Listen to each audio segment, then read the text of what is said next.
Hi, it's Jess. I'm doing my presentation on 16.1. Please forgive me, I've had a really, really bad weekend, and so I'm going to go through this kind of quickly. Um, so, question number one is, what clues do you have that Jason may be minimizing his marijuana use? So, number one, he dresses like a kid and not at the appropriate age level. He openly admits to writing songs about his marijuana use. He lies about why business is bad. He lies about why his girlfriend left him. He lies about why he lives with his mother. He habitually rolls a cigarette between his fingers like a joint. Finally, his mom cops to how long he's been using and kind of to the real story. And then finally, you have your DAST scores that show that he's a habitual user. Question number two, is there additional collateral information you would like to obtain, and if so, from whom? I wrote down number one, he mentions that he sometimes smokes joints laced with something.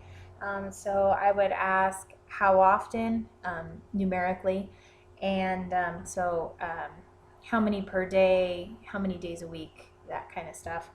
And then I'd want to know with what. Is it the same thing consistently, or is he shaking it up? Because there might be some secondary addiction. Second of all, I would like to talk to the girlfriend and get a different perspective.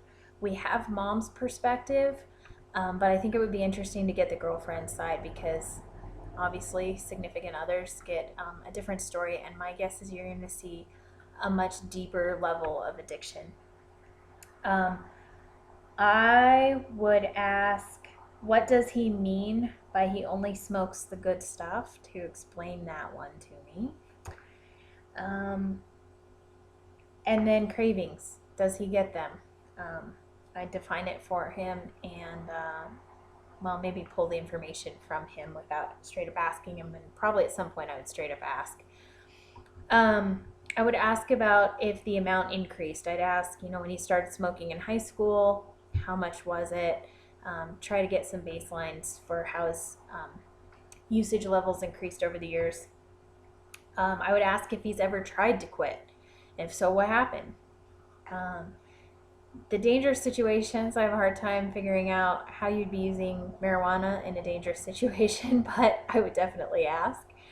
And then withdrawal symptoms, if he ever did try to quit in the past, did he have any kind of withdrawal symptoms? And I'm sure he'd probably need those defined for him because most people don't know what withdrawal looks like. I didn't until I went through it. Question number three, do you feel that Jason has other emotional issues? What might you consider ruling out?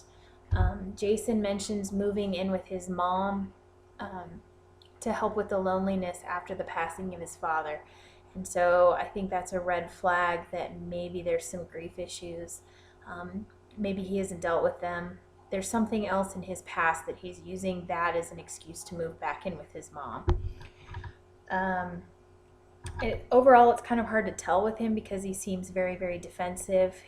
He seems overly open about his marijuana use, which could be pointing to a cry for help or that he really doesn't think he has a problem. I also see some possibly long-standing depression, maybe all the way back to high school when this started. And just a second, I'm on video. And so I would look at grief issues and then some kind of long-standing depression. Perhaps there was a traumatic event in the past, or maybe just regular teenage depression that he started coping with marijuana and it became a habit. You just never know. Question number four, what is my initial diagnosis? And I'm not going to lie, I really struggle with the codes. So upon first glance, I think I would need some more information. I separated it from question number 2 to here because this is more diagnosis specific rather than psychosocial. So first of all, I'd want to know, when did he use last? What physical symptoms does he feel when he uses? What kind of behavioral and psychological changes occur during his use? And does he get perceptual disturbances? And I would base the second half of my diagnosis on that.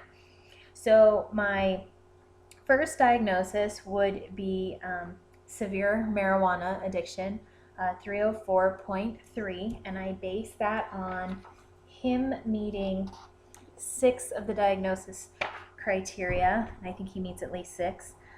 My guess is he meets number 1, that he's been taking marijuana in larger and larger doses. I'm going to guess that at some point he's tried to cut back and has been unsuccessful. I'm also going to guess that he has cravings. Multiple, at least 3 of the criteria involve failed relationships, failed business, failed priorities. So I base it on that. And then my guess is going to be that he would answer yes to the physically dangerous situations during use. The second half of my diagnosis, I'm going to, just for the sake of this video, go with comorbid with intoxication with perceptual disturbances, which is F12.229. And the final question is any V codes. And I have a few V codes that I think apply. I am going to go with V60.1, which includes inadequate housing, which he has stable housing living with his mother, but prior to that, probably not. V60.2, extreme poverty, which also includes insufficient social insurance, welfare support, lack of adequate food, safe drinking water, and low income. Definitely, I know he qualifies for the low income. And then I'm also thinking V61.10, which is relationship distress with a spouse or intimate partner. From the sound of it, his girlfriend left him, but it sounds like she left him due to the marijuana use, and I don't think that's an end all. I think if he committed to recovery, it sounds like she may very well come back. So I would throw in relationship distress. So that is my analysis of Jason in 16.1.